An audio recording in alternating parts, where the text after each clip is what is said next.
Welcome back on a snowy Wednesday evening. I'm Dylan Malfatti filling in for Derwin Worrell, and I hope you're all staying warm out there. Well, for only the 5th time in NFL history, an NFL head coach has not finished a season following Nathaniel Hackett's firing. While the season is all but over for the Broncos, there are still 2 games left on the schedule. Someone needs to lead the team for those games. Bruce Hurdle has the introduction in tonight's Orange and Blue Report. Turns out it's never too late to realize a dream. Who would sign up for this? You know, so you get to coach in the National Football League, huh? Okay. Here's the Kansas City Chiefs. Here I am. Over 40 years in football, 18 of them in the NFL, which he was out of, by the way, retired as the season started. Now he finishes it as the head coach of the Denver Broncos. The Lord works in mysterious ways, so just pay attention. You know, keep your eyes open, and there's opportunities out there. Humbled by the opportunity, grateful for the chance, appreciative of the challenge. I'm desiring that we win 2 football games these next 2 weeks. I'm desiring to have players play the way that would allow them to excel in their careers. I'm not looking at it like what's happening after the season ends. I'm not trying to build a resume. A highly regarded special teams coach, mainly with the Ravens. He was brought in, remember, after week 3 to help Nathaniel Hackett with game management.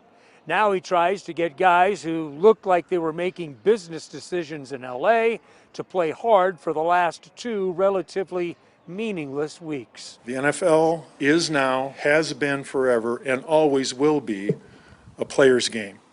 My goals is to help these players excel. My plan for that is to give them tools to excel. With the Orange and Blue Report, I'm Bruce Hurdle. Now sticking with football, we're right in the meat of college football's bowl season, and there have been a couple good ones today.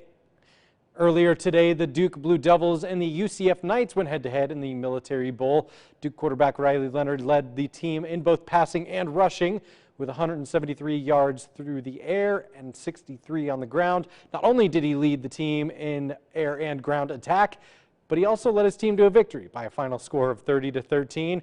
And down in Memphis, Tennessee, the Arkansas Razorbacks battled the Kansas Jayhawks. This one was a wild one, folks, with a little under 9 minutes to go in the third. Kansas was down 38-13 and marched back to force triple overtime. They did end up losing to Arkansas by a final score of 55-53, but this one was way closer than I thought it would be at the end. Jalen Daniels took charge of the game in the second half and finished with a monster 544 yards, 5 touchdowns.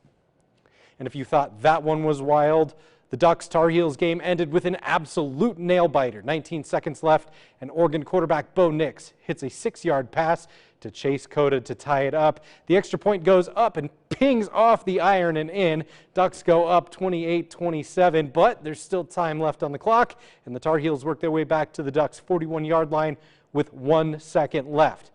That would have made it about a 56-yard field goal, but the Heels opt for the Hail Mary. Not the choice I would have made, but I'm not making the one making those decisions. Ball falls incomplete, and the Ducks win it. 28-27 is the final score. Ducks avoid the upset to win the Holiday Bowl. And that's all the time that we have for sports. But as always, you can go to westernslope.now.com to catch up on all your scores, highlights, and news. Don't turn off that TV, though, because Rob Hagan has more news coming for you right after the break. We'll see you next time.